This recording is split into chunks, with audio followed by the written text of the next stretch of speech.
What if everything you picture about Native Americans is wrong? When most people imagine Native Americans, they see one thing: tipis, small tents, nomads, moving across empty land. But here's the truth: most Native Americans did not live in tipis, and the evidence completely changes the story.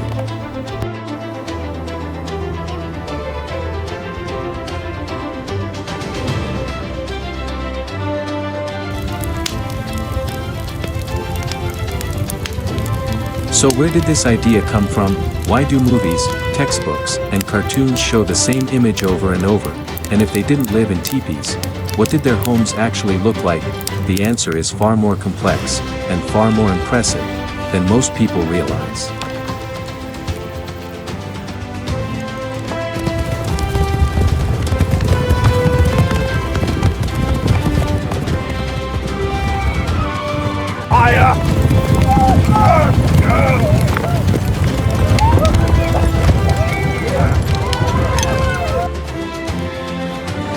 Yes, tipis were real, but only certain tribes of the Great Plains used them regularly. Why? Because they followed bison herds. They needed homes that could be taken down quickly, carried on horseback, rebuilt in hours. Tipis were engineering solutions for mobility. But here's what most people don't know: the Great Plains tribes represented only a fraction of Native American societies. North America had hundreds of nations. Different climates, different ecosystems, different ways of life, and different architecture.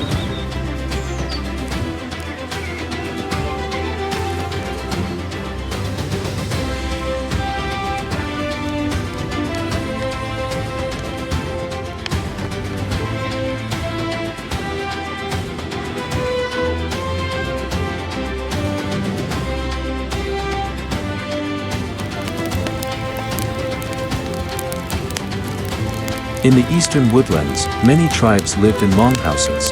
Some were over 200 feet long, multiple families lived inside, fires burned along the center, food was stored overhead. These were not temporary shelters, they were permanent communities.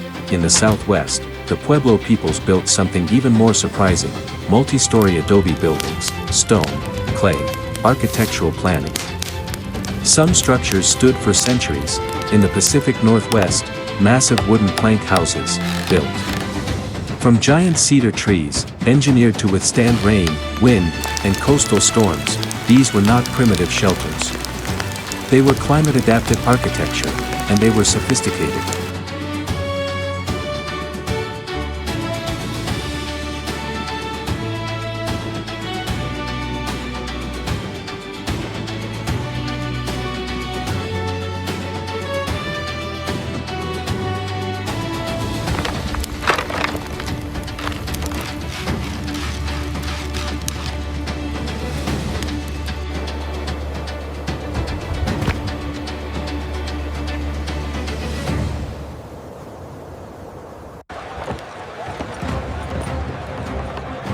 So why does everyone remember the teepee? Because it was dramatic, it photographed well, it looked different, and it fit the wild frontier story Europeans wanted to tell. But permanence doesn't fit that narrative. Cities, agriculture, architecture, those challenge the myth of empty land.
Archaeologists have uncovered village foundations, post molds, storage pits, defensive palisades. In places like the Mississippi Valley, entire cities once stood. some larger than European towns at the time. These weren't scattered camps, they were organized societies with urban planning, trade networks, political leadership, and stable housing.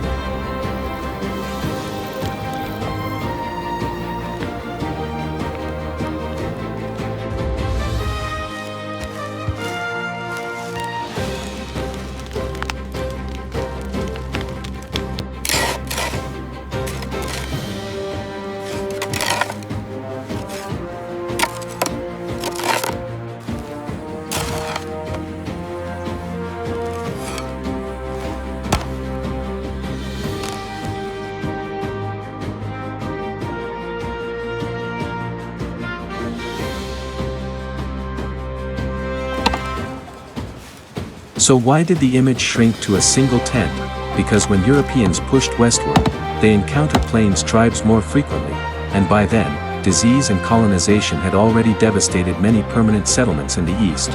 What they saw in the 1700s was not the full picture, it was the aftermath. History froze Native Americans at a moment of crisis, and turned that moment into a stereotype.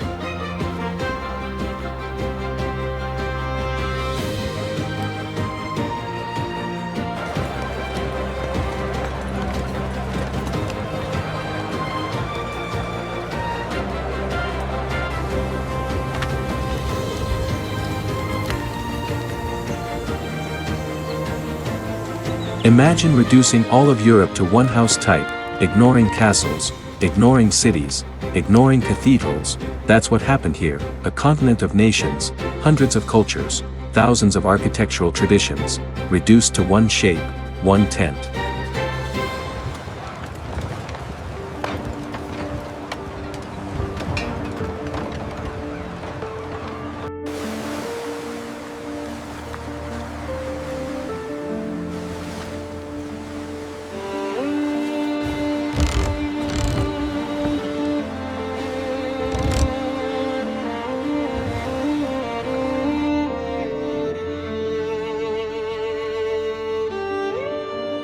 And if their homes were this misunderstood, what else have we misunderstood?